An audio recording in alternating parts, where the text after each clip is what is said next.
Comrade General Secretary, comrades, ministers of state, our chiefs and queen mothers, and cadres. At this stage, I'll beg to stand on the established protocols so that we can save some time.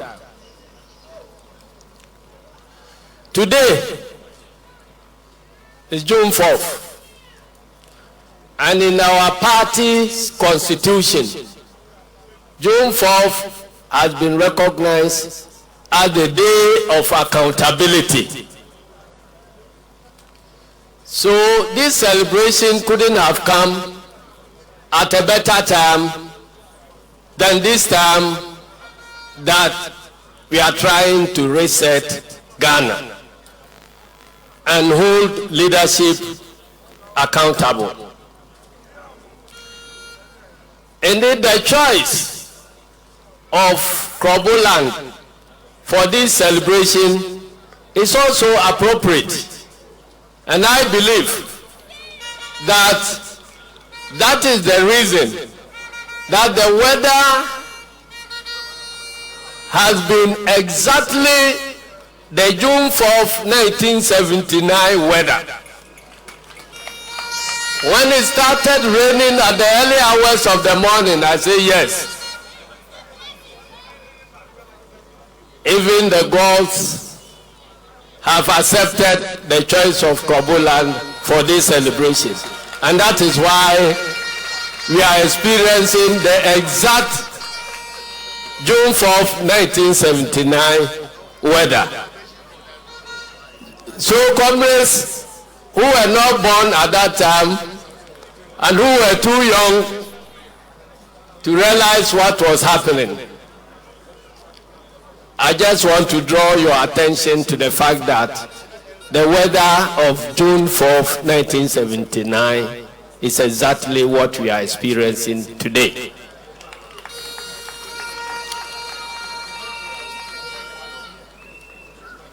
When we say Accountability Day, what does it mean? Because the whole of June 4th is mostly about accountability. Because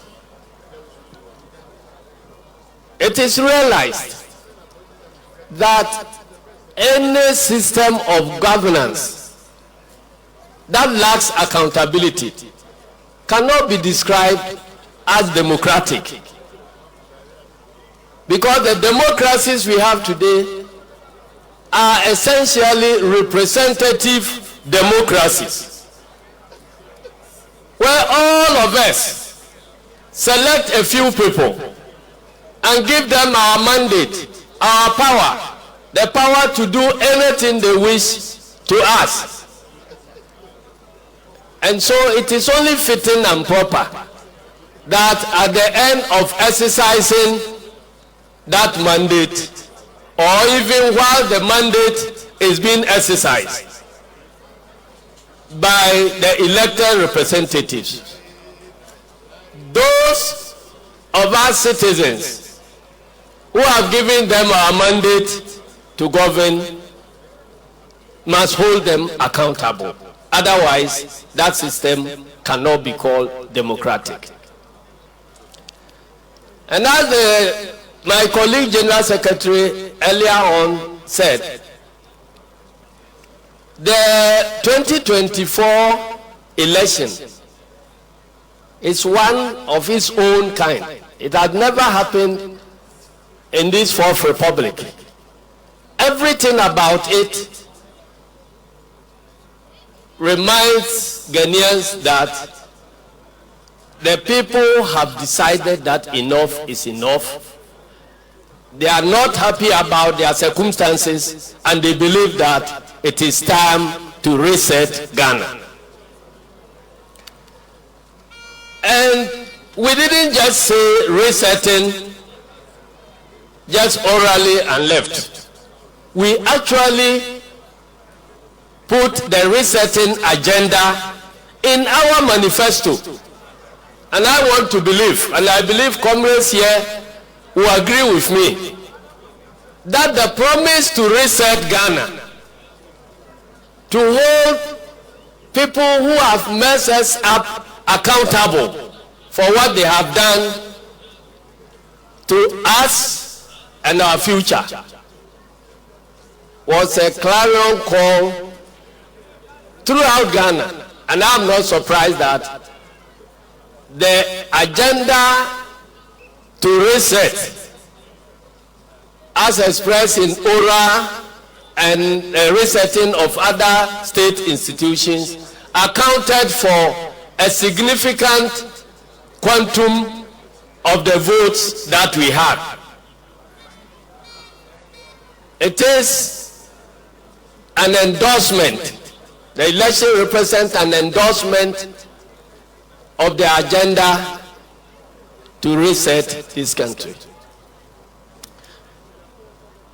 And so, what we have begun doing in government, by holding people accountable for their stewardship when they were in power, it is not vengeance, it is not vindictiveness, but it is a call to deliver on our electoral promise. It is a call to deliver our manifesto commitment. And so when I hear communicators over the radio trying to make comparison, President Kufuor arrested this person and that person, and so we are also justified to arrest that person and that person, I begin to wonder whether we ourselves understand the manifesto commitment we have undertaken and the endorsement of the population of that manifesto commitment. What is happening is not about paying people for what they have done against us in the past. It is bigger than that. What is happening? Again, I hear people saying, oh, certain people have been arrested and their conduct of insulting Mahama when he was in opposition, now we are justified to do this. Please, what is happening is holding people accountable for their own deeds and not about paying them in their own coins for insulting President Mahama. It has nothing to do with the insults of President Mahama. Indeed, if President Mahama is the type that will punish people for insulting him, there will be many more people to be arrested and punished. But here is a man who, when people try to punish others for insulting him, he says, leave them alone, let them go. They have the right to say what they have said. So please, both our communicators and MPP communicators, I want to let you understand that what is happening is not about President Mahama doing anything or chasing his enemies or his opponents. It is not about NDC now in power trying to pay MPP for what they may have done or not done when they were in power. It is about resetting the country. It is about holding people accountable for a mandate that the population has given them. It is about holding people to account for the looting of our state resources. And we shouldn't allow political parties to be the refuge for criminals. A criminal remains a criminal whether he is NDC or MPP. And so, if you are fighting now, you are wondering why Dumso appears to be lacking out. Ask yourself, what has happened to the state institutions that provide us with power? You find out that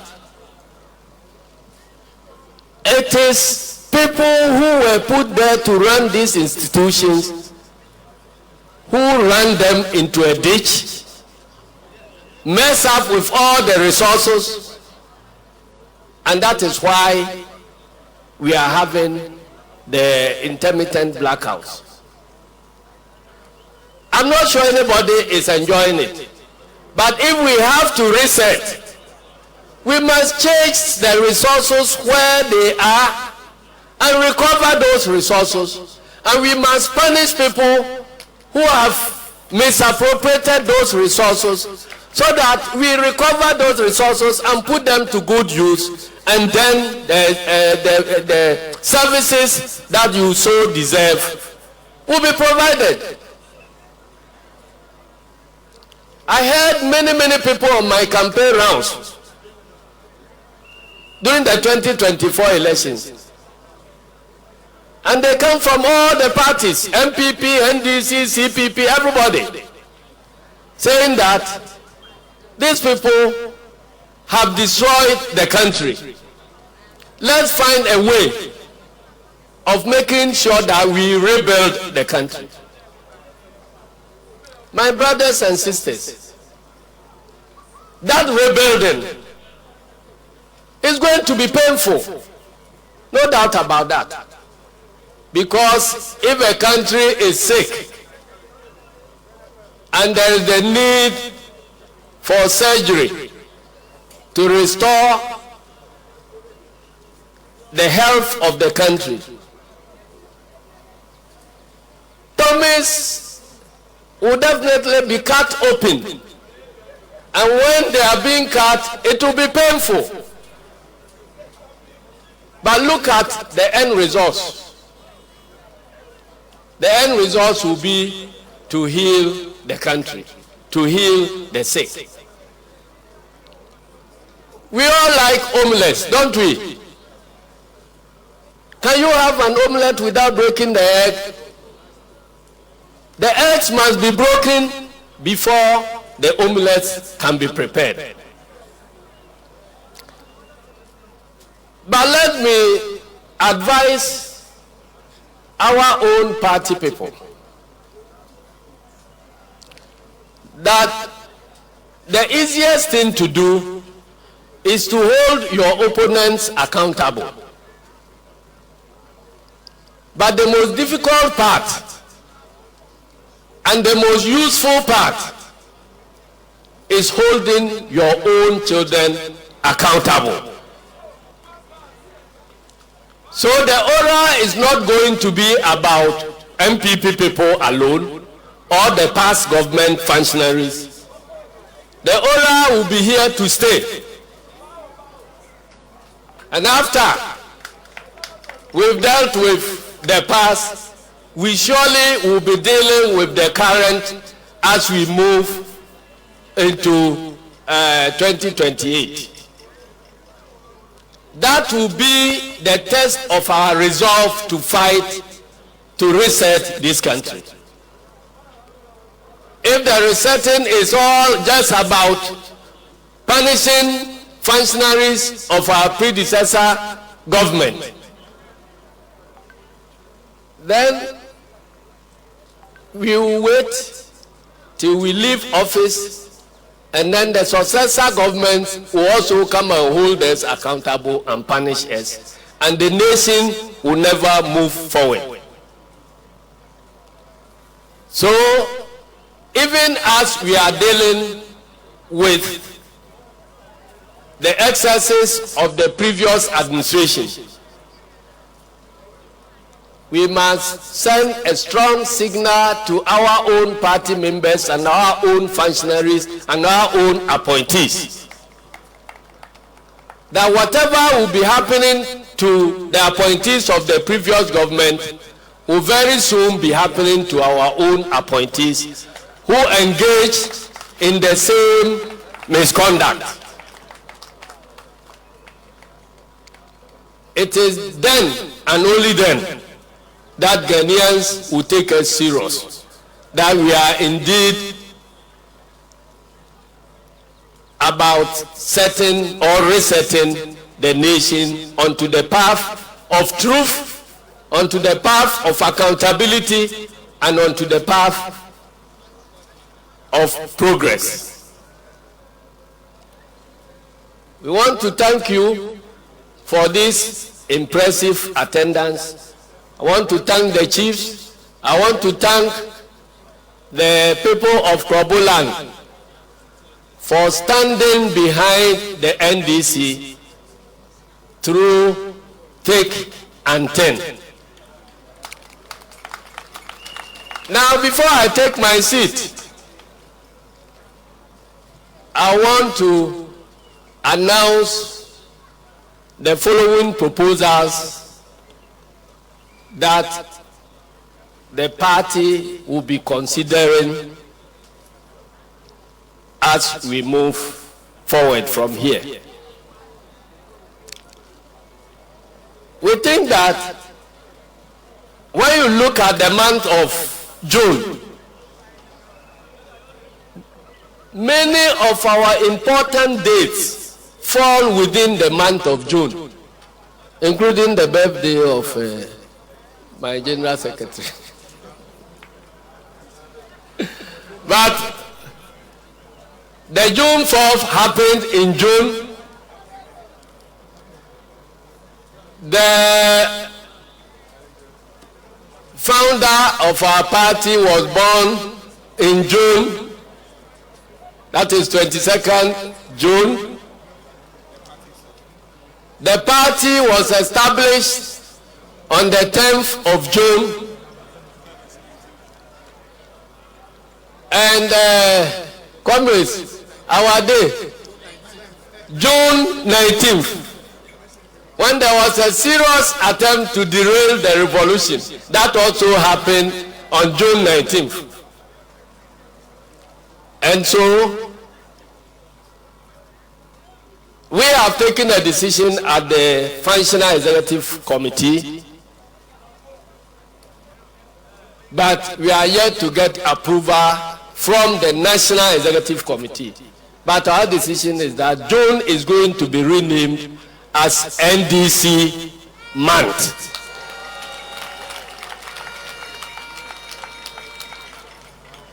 So all those comrades who have your birthdays in June, you are lucky.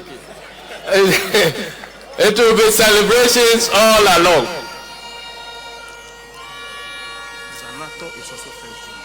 Yeah, Zanata is also, she starts from June 1st.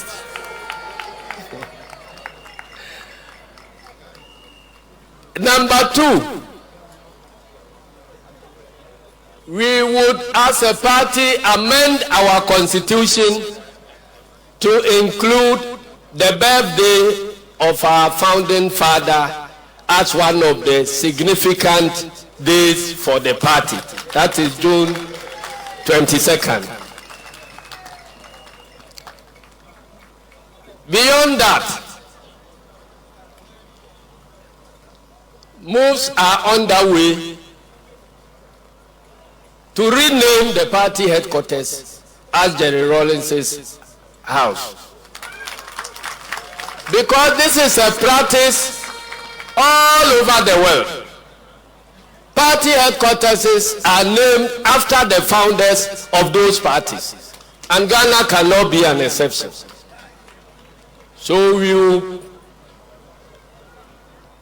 begin all the processes that are necessary to secure all the approvals within the party so that the national headquarters becomes Rawlings House. Again, the last one is a charge to the United Keda Front. Comrades, I'm sure you have all been driving in front of the Flagstaff House or the Jubilee House.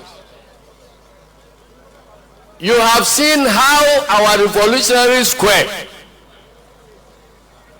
has deteriorated.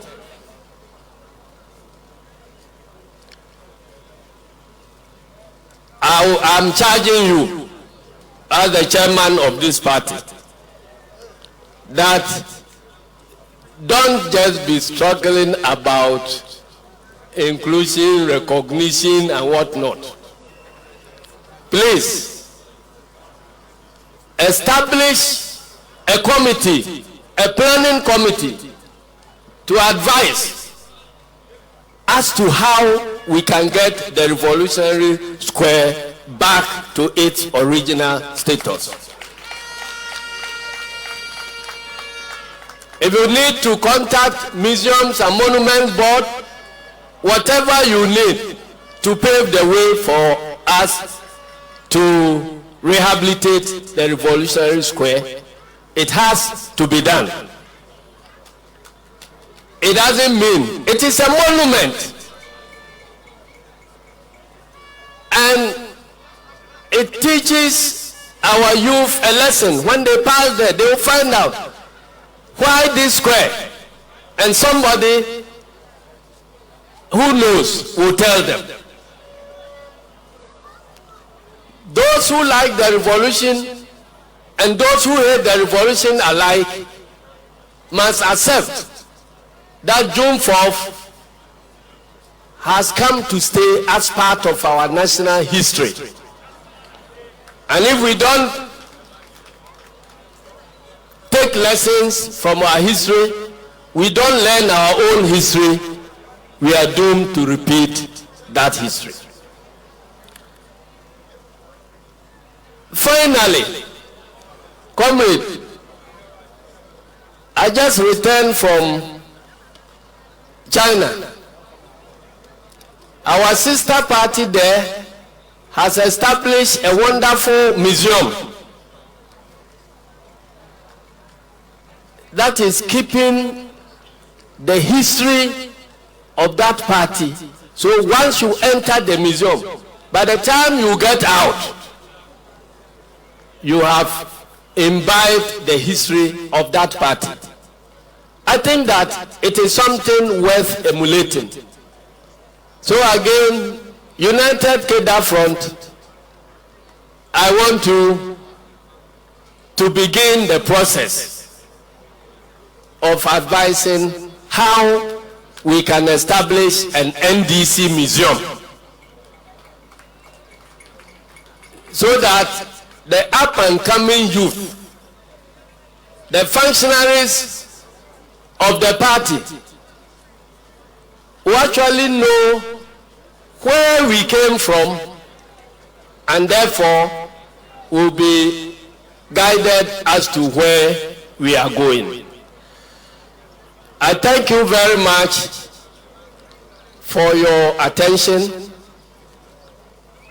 and once again I thank all of you for coming. I want to thank the media and thank the young kids for their brilliant march this morning.